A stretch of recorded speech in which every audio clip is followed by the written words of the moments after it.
يضلله فلن تجد له وليا مرشدا أشهد أن لا إله إلا الله وحده لا شريك له وأشهد أن محمدا عبده ورسوله لا نبي ولا رسول بعده. Ikhwati fillah, hadirin hadirat kaum muslimin dan muslimat yang dimuliakan Allah. Mari kita kembali bersyukur kepada Allah Subhanahu wa taala. Alhamdulillah pada malam hari ini kita masih diberikannya kesehatan, kesempatan untuk menambah amal saleh. Kita tinggalkan sejenak urusan dunia kita untuk kita berada di rumah Allah. Setiap langkah kaki kita menuju rumah Allah maka akan menghapus dosa dan akan menambah derajat dan kemuliaan kita di sisi Allah Azza wa Jalla. Mudah-mudahan dengan rajinnya kita melangkahkan kaki kita ke rumah Allah, maka semakin banyak pula dosa-dosa kita yang terhapus dan semakin mulia pula kita di mata Allah Azza wa Jalla.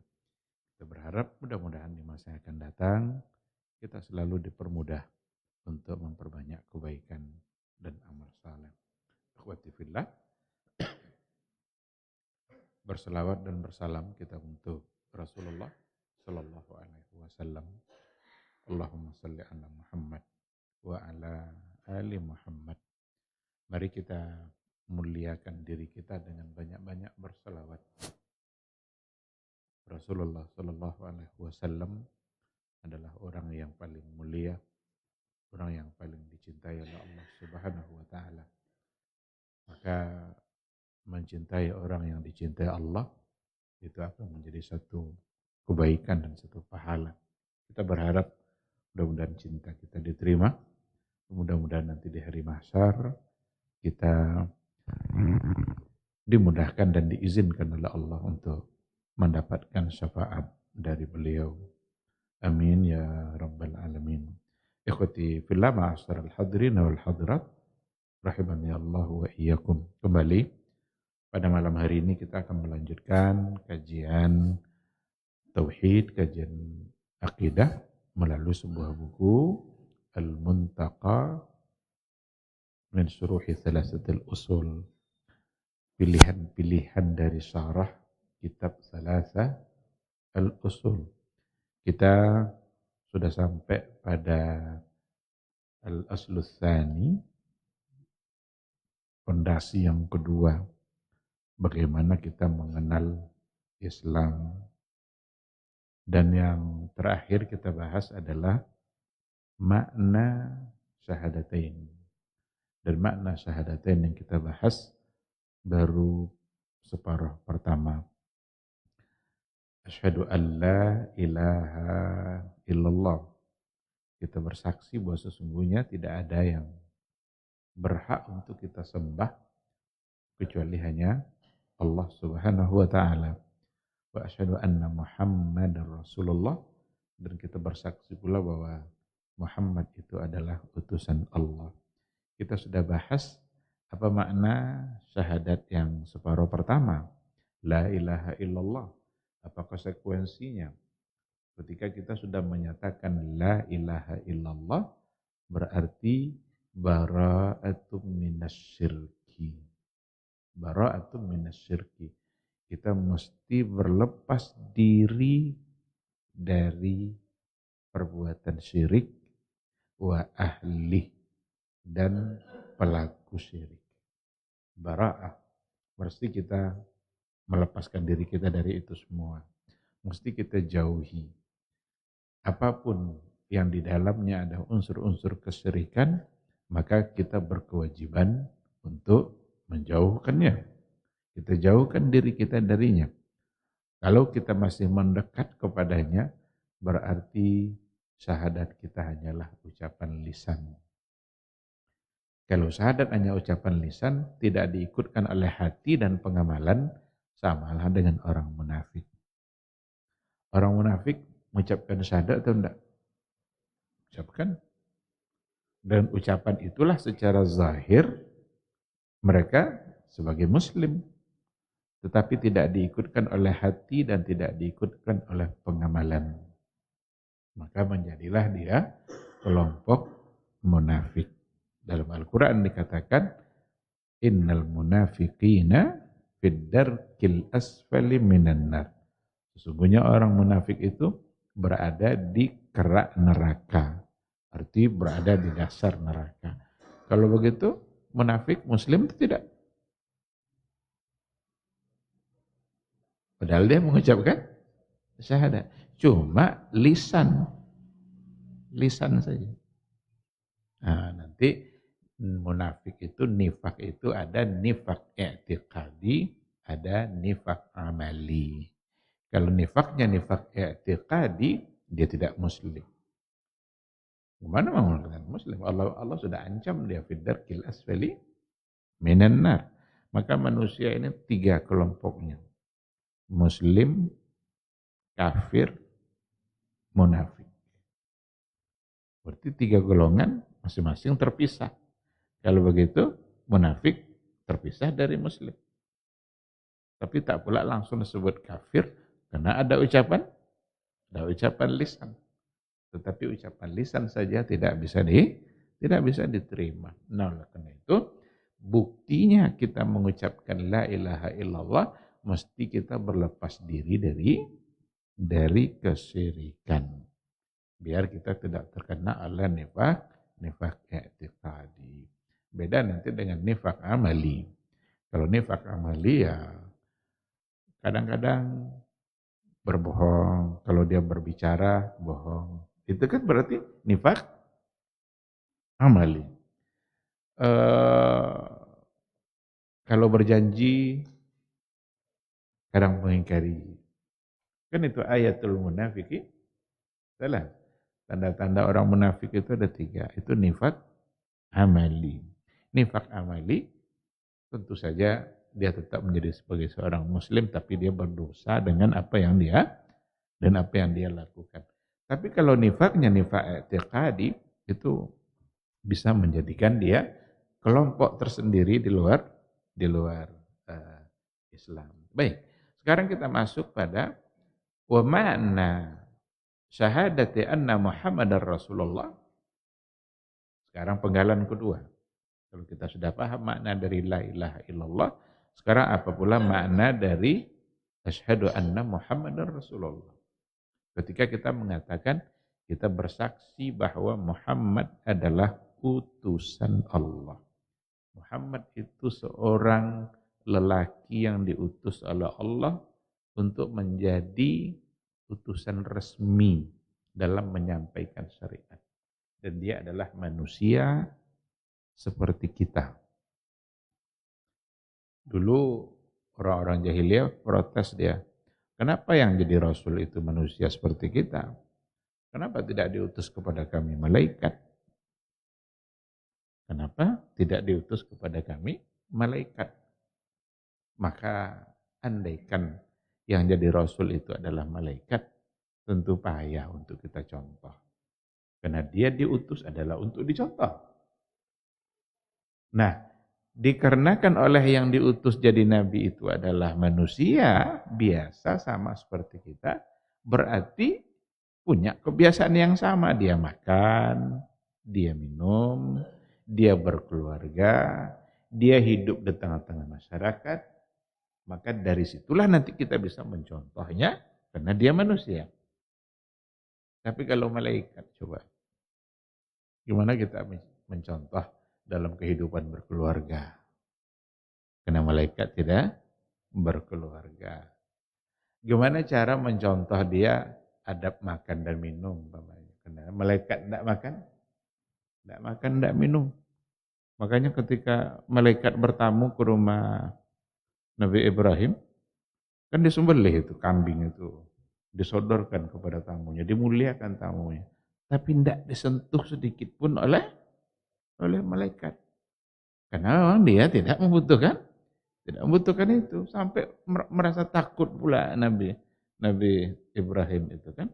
Ternyata keduanya adalah malaikat yang sengaja datang untuk memberitahukan bahwa dia nanti akan mendapatkan anak yang namanya Ismail. Dan setelah Ismail akan dia dapatkan pula yang namanya namanya Ishak. Nah, karena itu Muhammadur Rasulullah, Muhammad itu adalah utusan Allah, dia adalah manusia biasa. Dan Nabi mengatakan, innama ana basyarun mislukum. Ini ketika kita mengatakan dia manusia biasa, bukanlah berarti kita tidak menghormati dia. Karena kalau udah dengar kata itu oleh orang-orang sufi, kayaknya marah dia. Masa Rasul manusia biasa? Ketika mengatakan manusia biasa, bukanlah berarti merendahkan dia. Emang dia manusia biasa. Manusia biasa maksudnya lahir dari ayah ibu, kemudian dia berasal dari ada pertumbuhan-pertumbuhan yang dia jalani, jadi pemuda dia, dewasa, itu yang dimaksud dengan biasa. Bukan berarti manusia biasa. Awak banyak buat dosanya, banyak juga dosa. Bukan itu maksudnya. Kalau itu tentu tidak benar, bukan itu yang dimaksud. Tetapi untuk menjawab beberapa penyimpangan dari kelompok-kelompok tertentu seperti sufi. Apa katanya? Nabi diciptakan dari cahaya. Nah, betul enggak? Kalau Nabi diciptakan dari cahaya, bahkan nur Nabi itulah yang pertama diciptakan oleh Allah. Cahaya itu yang pertama diciptakan. Nah, itu pasti salah. Maka ketika dikatakan manusia biasa, berarti dia tidak tercipta dari cahaya. Kalau tercipta dari cahaya, berarti tidak sama dengan kita. Padahal Quran mengatakan, innama ana basyarun mislukum. Saya manusia sama seperti kalian. Yuha ilayya. Bedanya adalah yuha ilayya. Diberikan wahyu kepada saya. Awak tidak dapat wahyu, dia dapat wahyu. Oleh karena itulah, siapapun yang mengaku-ngaku Nabi setelah Nabi Muhammad, pasti tertolak. Karena yang namanya Nabi, dia dapat wahyu. Banyak itu orang ngaku-ngaku Nabi setelah Nabi wafat. Pasti salah, pasti tertolak. Itu namanya Nabi palsu. Dan mereka-mereka yang ngaku Nabi setelah Nabi wafat itu dituntut untuk mendatangkan, nah mana ayatnya kalau memang Nabi kebingungan mereka untuk mendatangkan ayat kalau memang mereka disebut sebagai Nabi. Maka semua itu adalah anggapan-anggapan bohong yang datang dari orang-orang yang berambisi untuk mendapatkan sesuatu. Nah sekarang ketika kita bersaksi bahwa sesungguhnya Muhammad itu adalah utusan Allah. Kalau kita sudah mengaku itu, kalau sudah kita bersaksi atas nama Allah bahwa dia adalah utusan Allah, maka beberapa hal yang menjadi konsekuensi dari ungkapan itu. Apa itu? Yang pertama, ta'atuhu fima amar. Ta'atuhu fima amar. Kalau memang kita mengakui dia adalah utusan Allah, maka kita wajib mentaatinya fima amara, pada semua perkara yang dia perintahkan. Wa tasdiquhu fima akhbar. Kita mesti pula membenarkan pada perkara-perkara yang telah dia beritakan. Apa yang disampaikan oleh beliau, kita wajib untuk membenarkannya. Jangan mendustainya, jangan menolaknya, jangan merubah-rubahnya. Yang ketiga, wajtinabu ma naha anhu wa zajar. Kita mesti menjauhi perkara-perkara yang dia larang. Wajib untuk kita jauhi. Dan yang ketiga, yang keempat, wa alla yu'badallahu illa bima syara'. Dan bahwa sesungguhnya kita tidaklah boleh untuk menyembah Allah, beribadah kepada Allah illa bima syara'a, kecuali dengan apa-apa yang telah dia syariatkan. Apa yang telah disyariatkan beliau, itulah cara kita menyembah dan beribadah kepada Allah. Hal-hal yang dia tidak syariatkan, maka tidak akan boleh untuk kita jadikan ibadah dalam menyembah Allah Subhanahu wa ta'ala. Ini 4 poin. Ini 4 poin sebagai konsekuensi dari makna asyhadu anna Muhammadar Rasulullah. Keempat ini sudah menjadi pengetahuan kita bersama insya Allah, karena sudah sering juga diulang-ulang. Tapi kita harus terus menekankan, mencoba untuk memperdalam pengetahuan kita, pemahaman dan keyakinan kita tentang empat perkara ini, agar betul-betul tertanam di hati kita makna dari Muhammadur Rasulullah. Sebagaimana tertanamnya makna la ilaha illallah. Sehingga itu tidak ucapan saja. Karena kalau sekedar ucapan ya seperti yang tadi itu. Kadang-kadang orang mengucapkan tapi dia tidak paham. Kenapa Abu Thalib itu tidak mau mengucapkan ini? Tidak mau dia mengucapkan. Sekedar lisan saja. Asyhadu an la ilaha illallah. Wa asyhadu anna Muhammadar Rasulullah. Tidak mau dia. Kenapa tidak mau? Karena tahu dia maknanya. Kalau itu sudah terucap, berarti yang namanya Abu Thalib mesti meninggalkan semua kebiasaan tradisi jahiliyahnya. Dia tinggalkan. Kalau sudah diucapkan wa asyhadu anna Muhammadar Rasulullah, maka semua yang datang dari dia mesti ditaati. Paham Abu Thalib itu dengan itu, maka tidak mau dia. Sampai Nabi sedikit agak memaksa. Di sampingnya ada Abu Jahal, ada Umayyah ibn Khalaf. Ada petinggi-petinggi Quraisy di samping dia. Nengok sebelah ini ada Muhammad. Nengok sebelah ini ada petinggi-petinggi jahiliyah. Apa kata petinggi-petinggi jahiliyah yang sama akidahnya dengan Abu Thalib? Wahai Abu Thalib, apakah kamu akan meninggalkan agama kakekmu? Nah, disebutnya kakekmu. Kalau lah di boboda tua itu kan lah pemain emosional itu kan. Kamu tinggalkan agama tuanya. Coba bayangkan. Itu membuat Abu Thalib tidak mau mengucapkan. Rasul bilang, wahai pamanku, sekali jadilah katanya. Agar saya bisa bersaksi nanti di hadapan Allah bahwa kamu muslim. Sekali jadilah, tapi tidak mau dia. Akhirnya dia wafat dalam keadaan tidak muslim. Justru turunlah ayat, innaka la tahdi man ahbabta, walakinnallaha yahdi man yasha. Sesungguhnya engkau tidak bisa memberikan hidayah kepada orang yang engkau kehendaki. Maka Nabi tidak bisa memberi hidayah. Nabi hanya membawa hidayah. Jadi yang dibawa Nabi itu hidayah semuanya. Maka kita baca terus ihdinas siratal mustaqim. Nabi membawa hidayah, tapi bukan dia yang memberikan hidayah kepada orang.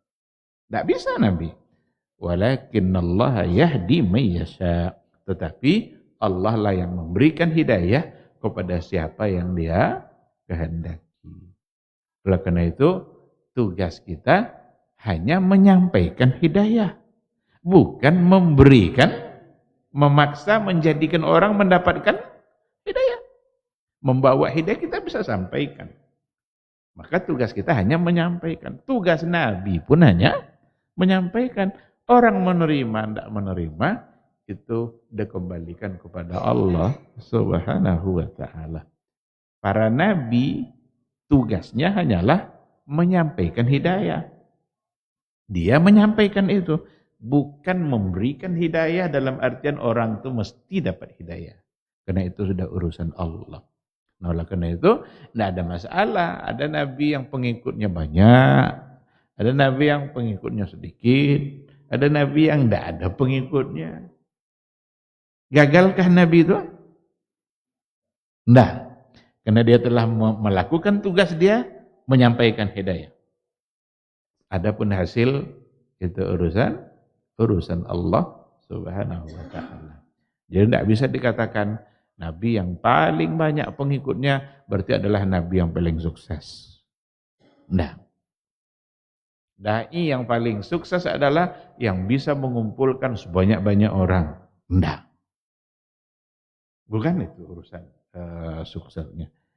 Ketika seseorang menyampaikan apa yang harus dia sampaikan, berarti dia adalah sukses. Orang terima atau tidak terima, itu bukan lagi urusan dia, karena sudah dikembalikan kepada Allah Azza wa Jalla. Baik, yang empat ini Coba kita lihat sedikit-sedikit maksudnya, atau kita dalami lagi, ta'atuhu fima amar. Ta'atuhu fima amar. Mentaatinya terhadap apa-apa yang telah Dia perintahkan. Mentaati Allah dan mentaati Rasul itu kan perintah Allah. Allah yang menyuruh kita untuk mentaatinya. Oleh karena itu ketaatan kita kepada Rasul itu samalah dengan ketaatan kita kepada Allah. Karena untuk taat kepada Rasul itu yang menyuruh adalah Allah. Bahkan digandeng itu. Ati'u Allah wa ati'ur Rasul. Ati'u Allah war Rasul la'allakum turhamun. Taatilah Allah dan Rasul la'allakum turhamun. Semoga kalian dirahmati. Ketika dikatakan ati'u Allah war Rasul la'allakum turhamun, taatlah Allah dan Rasul, semoga kalian dirahmati. Berarti sumber rahmat itu apa? Sumber rahmat itu taat Allah dan taat Rasul. Rahmat itu apa? Kasih sayangnya, Dia memberikan nikmat ke dalam kehidupan kita, Dia berikan keberkahan dalam usaha kita. Itu adalah bentuk kasih sayang Allah Subhanahu wa taala. Kadang-kadang bermaksiat ndak ya putus nikmat ke dalam kehidupan kita, apalagi kalau kita taat. Nah, maka kalau seandainya kita ingin mendapatkan rahmat dan kasih sayang Allah, caranya balik pada perintah tadi itu. Ati Allah wa ati Rasul. Taati Allah dan taati juga Rasulnya. Sekarang apa yang diperintahkan oleh Rasul? Banyak dalam perkara agama. Ada nanti halal yang masuk dalam perkara-perkara yang wajib. Ada nanti perintah tapi tidak sampai pada tingkat wajib. Dia perintah juga. Semua itu jika kita lakukan pasti akan mendatangkan rahmat dan kasih sayang Allah. Salat itu perintah Rasul. Sekarang kita lakukan ibadah salat. Berarti kita mentaatinya. Apa kata ayat tadi kalau mentaatinya? La'allakum turhamun. Maka mengerjakan salat karena itu perintah Rasul, Allah dan Rasul pasti akan membuat kita mendapatkan rahmatnya. Maka kalau terasa dalam kehidupan ini, rasanya hati ini udah sempit, nikmat dah jauh, tengok sholat kita. Tengok bagaimana ketaatan kita kepada Rasul kita. Tidak mungkin Allah berbohong. Tidak mungkin Allah dalam ayatnya tidak menepati janji. Taatlah Allah dan Rasul, semoga kalian dirahmati. Sudah, selesai. Apa yang diperintahkan oleh Allah itu menjadi kewajiban bagi kita untuk melaksanakannya. Dengan melaksanakannya berarti itu adalah menjadi sumber rahmat yang diberikan oleh Allah Azza wa Jalla. Jadi yang pertama sekali, ta'atuhu fima amar. Allah menyuruh kita taat kepada Rasul, itu bukan kepentingan Allah. Bukan kemaslahatan bagi Allah. Allah tidak ada untungnya dengan taat kita tuh. Allah tidak akan semakin mulia dia dengan kita taat. Dan tidak akan hina pula Allah dengan kita bermaksiat. Kalau begitu, melaksanakan perintahnya untuk apa? Untuk kita. Jadi jangan dikira ketika kita diperintahkan oleh Allah, lalu itu untuk Allah. Itu bedanya nanti dengan perintah manusia. Kalau manusia menyuruh kita sesuatu, tolong anton pangnya, inyo perlu kawa. Berarti ada kebaikan yang dia dapatkan. Sebagai seorang pekerja, diperintahkanlah oleh atasannya, kojol elok muanya. Itu inyo untungnya banyak untung, itu dapat wak gaji dari situ. Maka perintah manusia kepada manusia semuanya adalah untuk yang memerintahkan. Tapi kalau perintah Allah kepada hambanya, dah ada untung untuk Allah Ta'ala. Maka untungnya semuanya adalah untuk yang melaksanakannya. Kalau memang sudah seperti itu, buat apa lagi untuk tidak taat? Apalagi alasan kita untuk tidak mentaatinya. Karena keuntungannya adalah untuk dia sendiri. Bahkan dengan tidak mentaatinya, yang celaka juga adalah dia. Karena bisa dibalik ini makna ayat ini, ada mafhum mukhalafahnya. Ketika taat Allah dan Rasul mendatangkan rahmat, maka mendurhaka Allah dan Rasul berarti mendatangkan laknat, mendatangkan kecelakaan, mendatangkan murka. Lawan dari rahmat apa? Lawan dari kasih sayang? Benci. Allah murka. Berarti kalau kita mentaatinya membuat kita menjadi disayanginya, mendurhakainya berarti kalau itu sudah kita pahami, apakah ada alasan untuk mendurhakai Allah? Jangan mencuri katanya. Babuek juga berarti kita mencelakai diri kita sendiri. Nah, ikhwati fillah, maka yang pertama sekali ta'atuhu fima amar. Kita mesti mentaati pada perkara-perkara yang dia perintahkan, karena memang dia datang untuk menyampaikan perintah itu. Dan semua yang diperintahkan pasti di situ ada kebaikan, ada maslahat. Mustahil Allah dan Rasul memerintahkan sesuatu yang di situ tidak ada baiknya. Ini juga poin yang harus kita pahami. Dalam semua larangan, karena ada nanti larangan juga. Dalam semua larangan pasti ada buruknya, pasti ada mafsadahnya. Dan dalam semua perintah pasti ada maslahahnya. Mustahil Allah memerintahkan tapi dia buruk. Mustahil pula Allah melarang tapi dia baik. Asal baik, tidak mungkin Allah melarang. Maka jika Allah larang, berarti pasti buruk. Ini harus menjadi keyakinan kita. Andaikan nanti ada perkara-perkara yang dilarang, tapi dalam kondisi tertentu boleh oleh syariat sendiri. Yang membolehkan juga syariat. Nah, ketika dibolehkan yang dilarang tadi, berarti saat itu baru ada maslahatnya, baru ada manfaatnya. Kenapa Allah begitu detail mengatur makanan kita? Tidak boleh makan ini yang berbisa umpamanya. Tidak boleh makan yang berbisa. Kenapa Allah larang? Pasti buruk. Tapi adakah orang yang menentangnya? Yang berbisa apa contoh? Ular, buaya. Itu di luar negeri ada pasar buaya. Ada pasar buaya. Pasar ular. Ada sebuah buku pernah saya baca dalam masalah fikih kontemporer. Ada apa hukumnya? Karena ada yang membuat itu jus darah ular kobra. Jadi ular kobra itu adi uwi sina ko badan mah adi tampung bawah. Katanya ku mantap ini bagak ada gini. Apa hukumnya? Kalaulah ada larangan, pasti buruk. Jadi cai-cai juga untuk stamina segala macam, enggak ada duto. Kalaupun iya tapi haram. Kan enggak boleh.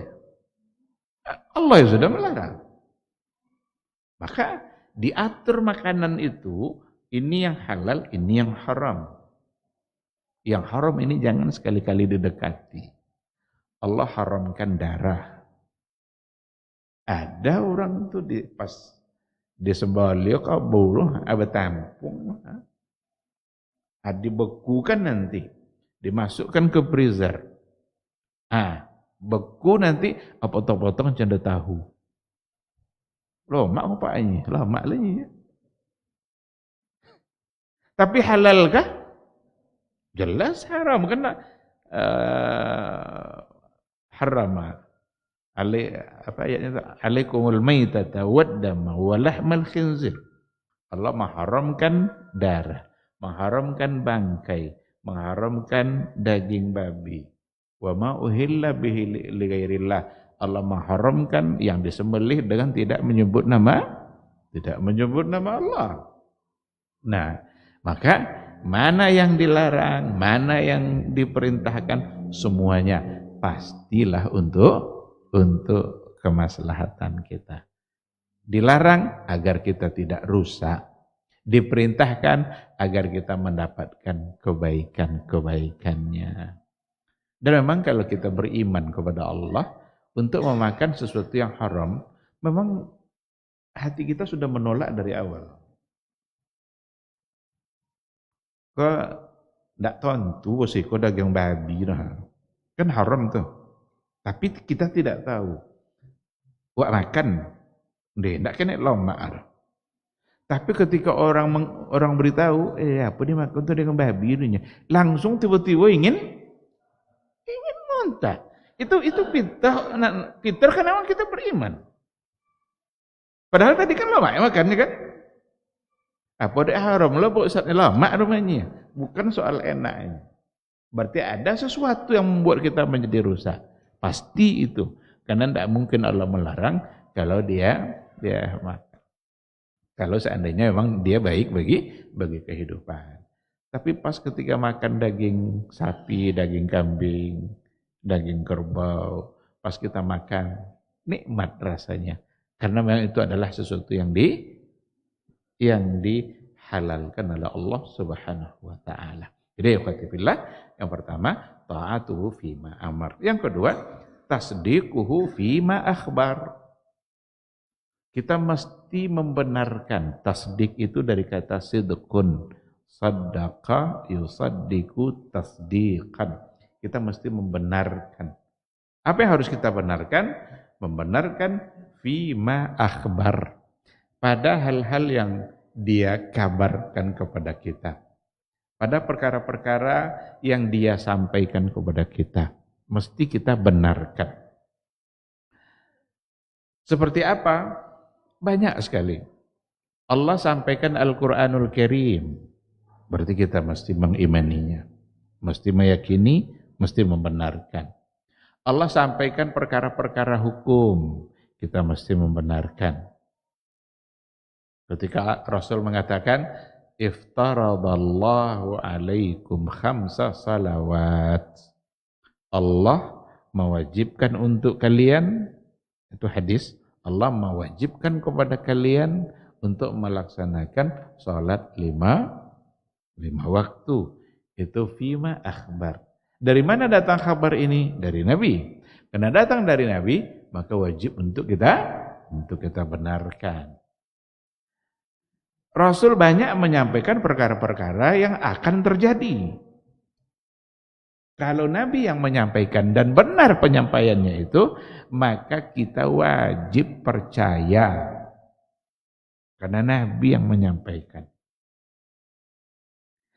Nabi juga melalui wahyu Allah menyampaikan perkara-perkara yang telah terjadi.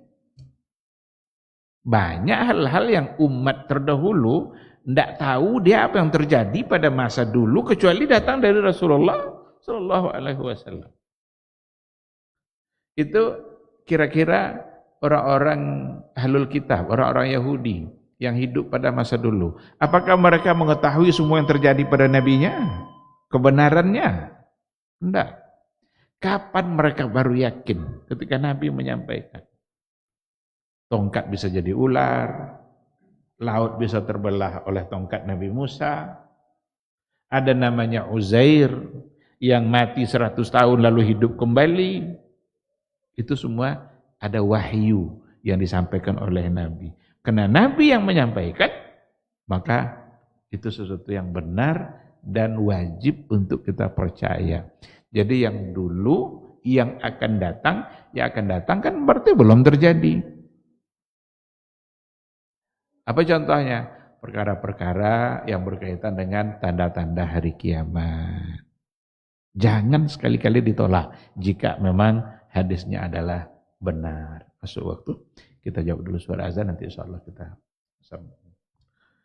Wallahu a'lam.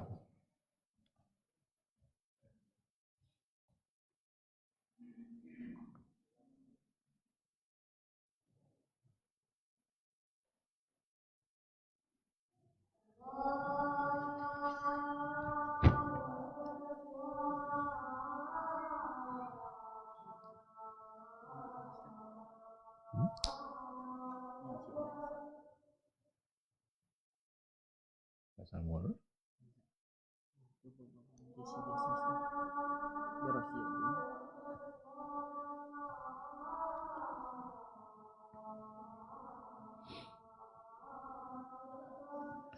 Nah,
Bismillahirrahmanirrahim. Alhamdulillah wassalatu wassalamu ala Rasulillah wa ala alihi wa sahbihi wa mawala. Ikhwati fillah, ma'asyaral hadirin wal hadirat, rahimani Allah wa iyyakum. Jadi poin yang kedua, tasdiquhu fima akhbar. Dalam ilmu usul fikih, ma itu mausul, itu masuk dalam kategori sigat umum. Umum itu maksudnya mencakup semuanya. Fima akhbar, pada segala hal-hal yang telah dia beritakan. Dalam hal apa saja. Dia memberitakan anil akhirah, tentang akhirat umpamanya. Kalau yang akan datang di dunia saja kita wajib percaya, apalagi juga tentang akhirat. Itu semua adalah masalah gaib. Sekarang ketika Rasul mengatakan, ada beberapa ciri-ciri kiamat besar. Seperti munculnya Dajjal. Berarti pasti. Keluarnya Ya'juj dan Ma'juj. Berarti pasti. Turunnya Nabi Isa. Itu belum ada yang terjadi itu. Ada beberapa ciri-ciri kiamat yang sudah terjadi. Karena ciri-ciri besar, ada ciri-ciri kecilnya. Dan itu sudah terjadi. Apa contoh? Lan taquma as-saah, kata Rasul. Belum akan terjadi hari kiamat kecuali terjadi beberapa hal. Di antaranya yataqarabuz zaman. Masa terasa singkat. Masa selalu kita rasakan singkat. Baru rasanya kemarin kita Idul Adha. Nih, sebentar lagi. Padahal setahun loh. 20 bulan. Tapi gitulah. Berarti Nabi yang nyebut. Berarti kiamat sudah semakin dekat. Wa yusrabul khamr. Khamar itu sudah menjadi hal biasa. Iya itu rumah. Wa yabsuz zina. Perzinaan itu sudah menjadi hal yang biasa. Kini orang bangga menciton zinanya ke orang lain. Bahkan ekspos lah ke Facebooknya lah. Itu tanda bangga. Padahal dulu orang merasa malu melakukan itu. Kini enggak ada. Itu kan manusiawi. Ini ada entah iya entah enggak tuh. Ungkapan Menteri Agama yang 50 orang itu dan itu kan apa namanya, itu kan karena manusia, karena nafsu manusia, dan itu wajar. Kata wajar ini yang menyalahi. Berarti wajar itu Kiai Bu Ecen itu tentu tidak wajar, itu kesalahan dalam beragama.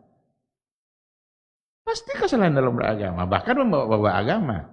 Ini nabinya mah. Dan alasan itu dia mudah untuk mendekati perempuan untuk kemudian melakukan hal-hal yang tidak benar. Dan Nabi udah bilang, wa yafsuz zina, itu menjadi hal biasa.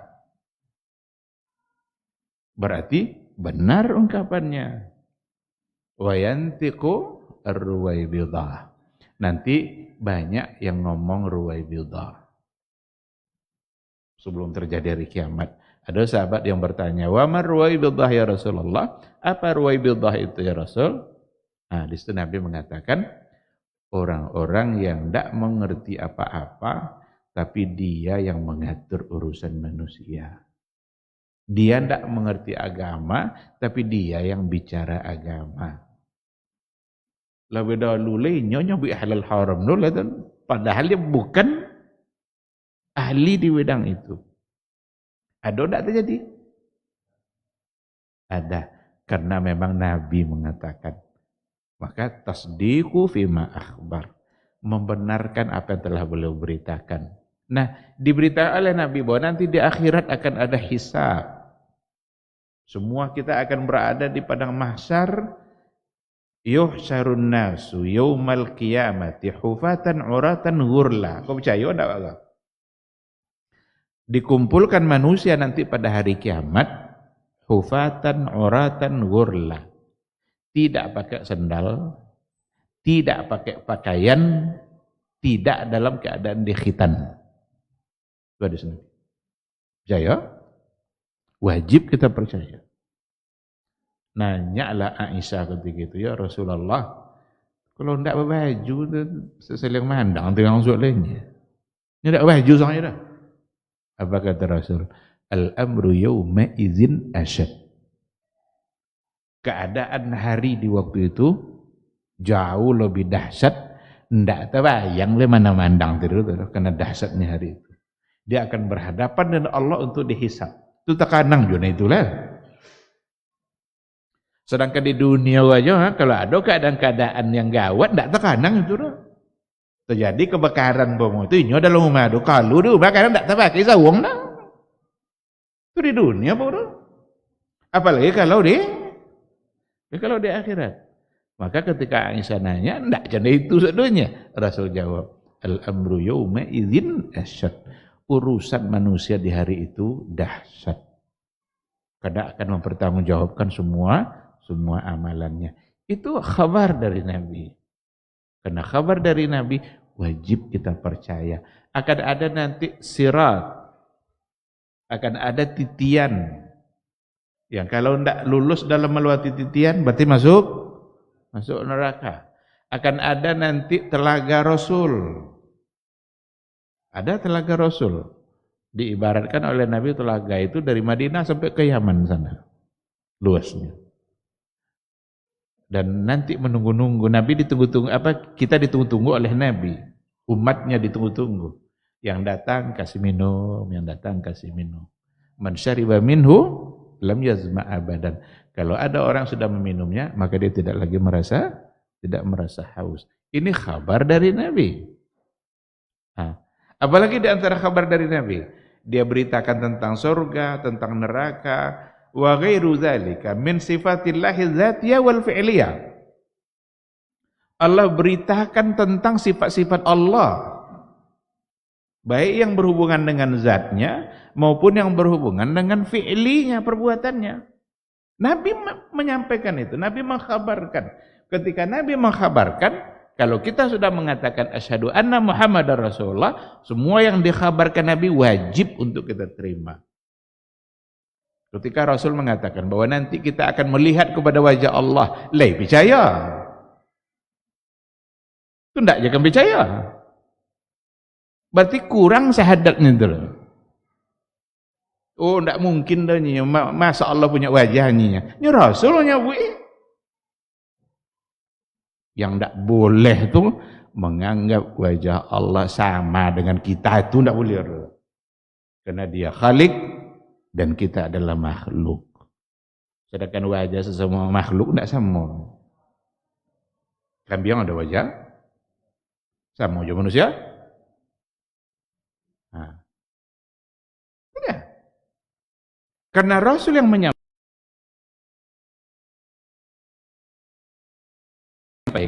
wajib kita terima. Nampak kalau awan itu kata Rasul.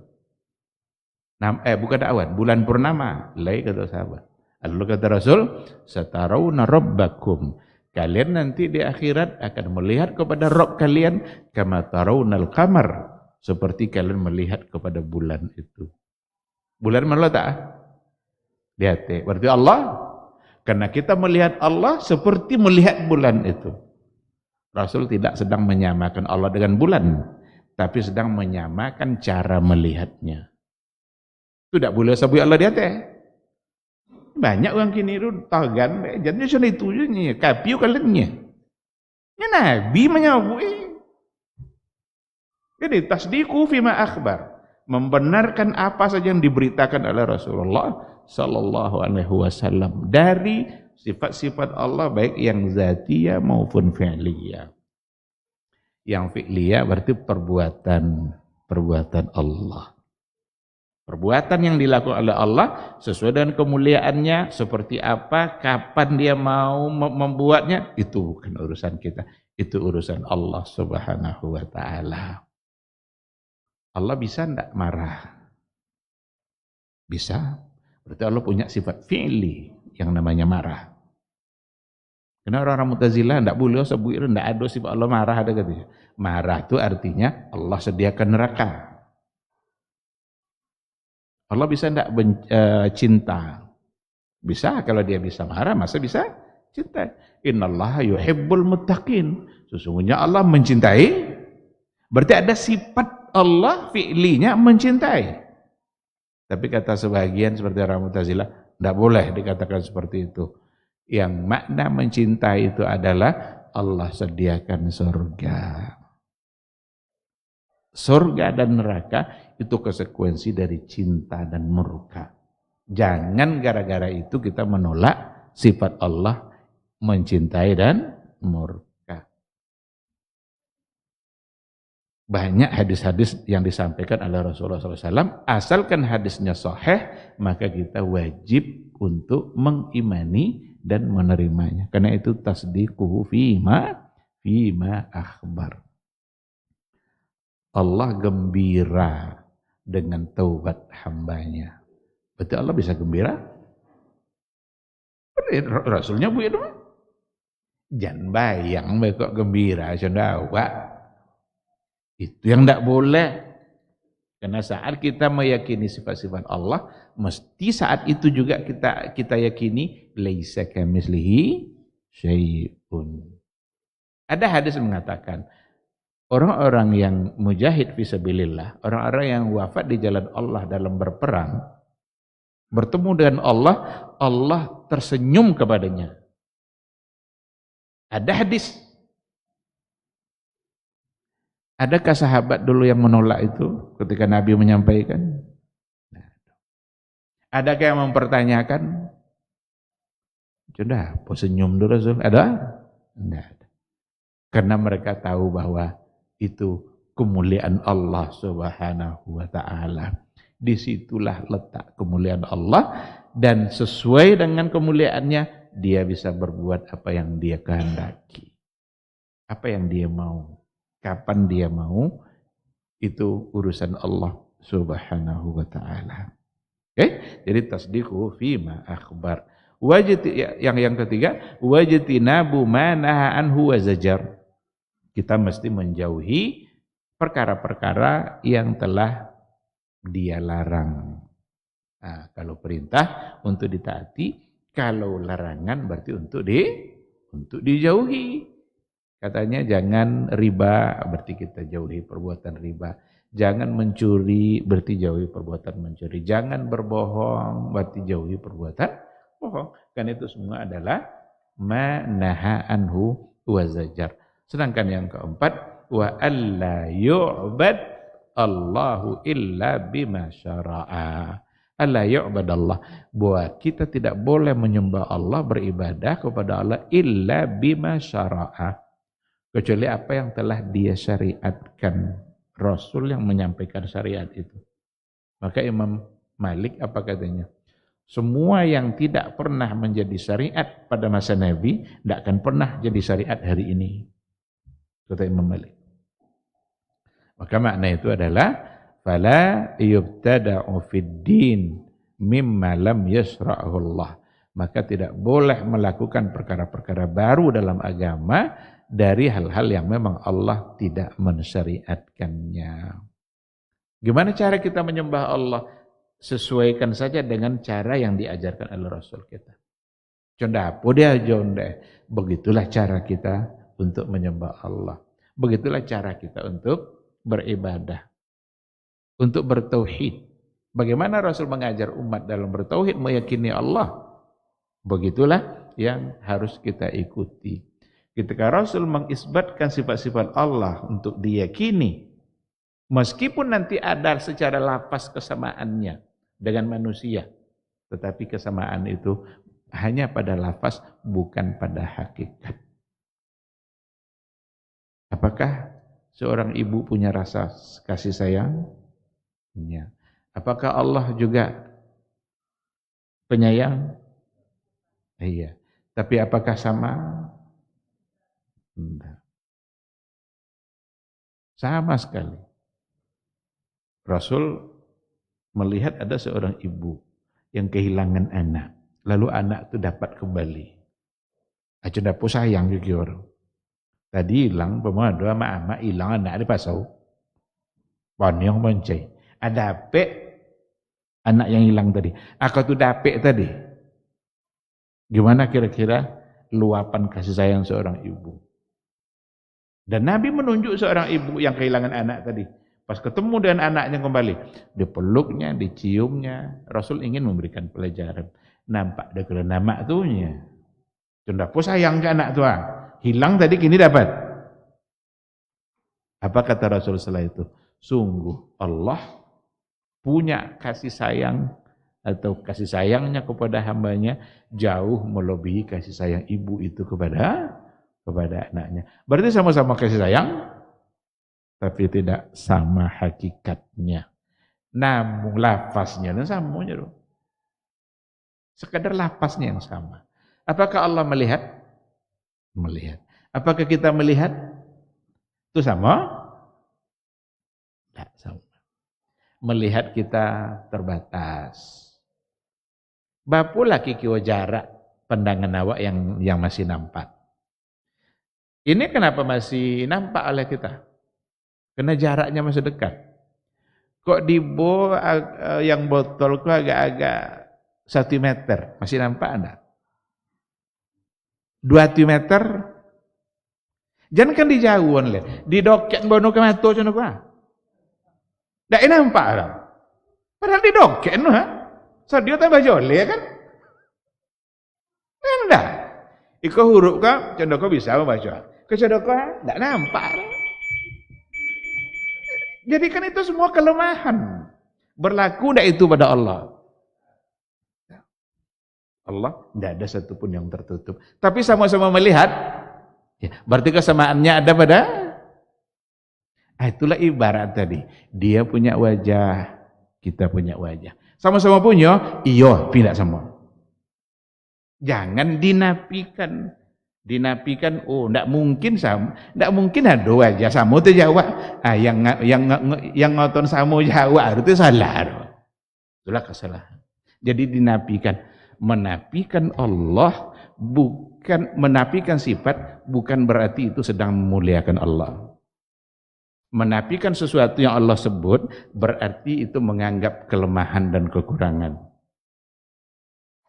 Ndak memuji jadi Allah ndak ada tangan, ndak ada wajah, ndak ada mata. Itu bukan memuji, itu justru kekurangan. Yang memuji itu adalah dia punya tapi ndak sama jawab.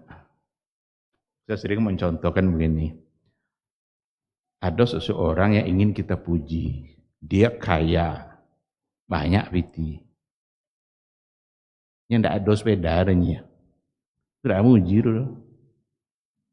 Tapi kalau ini ada sepeda, pindah sama Jawa artinya. Itu bawa muji doh. Lah, ini kayunya, pindah ada kereta artinya. Itu justru kekurangan. Tapi kalau dia punya sepeda, inyo seorang punya cuma itunya, yang lain tidak ada nya. Itu bawa. Ada gubuknya di tanahnya, tapi tidak sekenek dan tidak sama Jawanya. Itu bawa muji doh. Tapi kalau banyak kebun pindah ada kuburannya, itu tidak mau uji, itu kekurangan. Maka menafikan yang Allah miliki berarti memberikan kekurangan bagi Allah. Baru kita memujinya adalah ketika yang dia miliki hanya dia yang seperti itu. Itu pujian. Nah, oleh karena itu siapa saja kelompok aliran jika menafikan sifat Allah, mentakwilkan pasti salah. Karena dengan pentakwilan berarti menolak. Allah tidak punya mata, itu artinya pengawasan. Allah tidak punya tangan, tapi tangan di situ artinya kekuasaan. Berarti dia menafikan sesuatu yang dimiliki oleh Allah dan menolak hal-hal yang telah Allah dan Rasul sampaikan. Padahal baru kita disebut beriman kalau tasdiquhu fima akhbar. Kita membenarkan apa yang dia beritakan. Ikhwati fillah, ma'asyiral hadirin wal hadirat, rahimani Allahu wa iyyakum. Jadi 4 poin. 4 poin karena waktu kita sudah habis. 4 poin inilah yang akan melengkapkan keyakinan kita pada kata asyhadu anna Muhammadar Rasulullah. Mesti kita mentaati semua yang diperintahkan. Ta'atuhu fima amar. Kemudian tasdiquhu fima akhbar. Kita yakini apa yang dia beritakan. Yang ketiga, ijtinabu ma naha anhu wa zajar. Kita jauhi semua yang beliau larang. Wa alla yu'badallah illa bima syara'. Kita tidak boleh beribadah menyembah Allah kecuali sesuai dengan yang dia syariatkan. Jangan sekali-kali mendatangkan syariat baru, cukup ajalah dengan yang beliau ajarkan. Sedangkan yang beliau ajarkan semuanya belum terlaksana, apalagi yang kita tambah-tambah. Sayangnya kadang-kadang yang ndak disuwo dibuat, yang disuwo wana udah. Itu masalah besar dalam beragama kita. Kadang-kadang lebih mengedepankan yang diajarkan oleh orang-orang yang kadang dasarnya tidak jelas, itu yang lebih didahulukan. Maka ada ungkapan, kalau kami Rasul, kami tok gurunya, dan tok guru dan ikutnya. Itu ungkapan yang sangat salah. Berarti dia lebih mendahulukan tok guru daripada Rasulullah Sallallahu Alaihi Wasallam. Kan ada viral kan yang dari Malaysia tuh. Itu katanya dia mengungkapkan kata-kata seperti itu. Itu penyesatan bagi umatnya. Kita ikuti mestilah Rasulullah sallallahu alaihi wasallam. Ikhwati fillah, ma'asyiral hadirin wal hadirat, rahimani Allah wa iyyakum. Sampai di sini kajian kita pada malam hari ini, mudah-mudahan bermanfaat. Insyaallah kita sambung pada pertemuan yang akan datang. Ada pertanyaan? Satu. Kalau enggak kita tutup. Cukup? Pas? Baik. Terima kasih. Kita tutup dan doa kafaratul majelis. Subhanakallahumma bihamdika asyhadu an la ilaha illa anta astaghfiruka. Baba TV Sunnah, belajar agama baru alim.